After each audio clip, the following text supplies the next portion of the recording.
Good morning guys. म आज Annapurna base क्याम्पको trekking गर्न आएको छु है। अन्नपूर्ण बेस क्याम्प भन्नाले यो पर्छ है अन्नपूर्ण।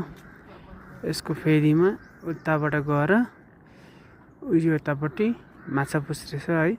यो माछापुच्छ्रे अनि यो सानदेखिको फिस्टेल अनि यतापट्टिको अन्नपूर्ण। यसको बिचमा जानुपर्छ है गाइस। उताबाट खोल्साबाट त्यो पारे देखिएको यो होटलहरू हो। त्यताबाट गएर आज हाम्रो बसाइ त्यो पारे देखिएको गाउँमा हुन्छ।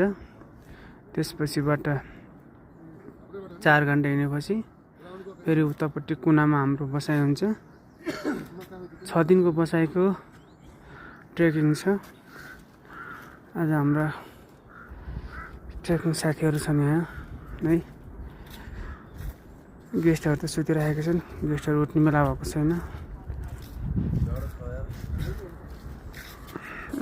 हाम्रो साथीहरू छन्। अब हाम्रो ब्रेकफास्ट हुँदैछ।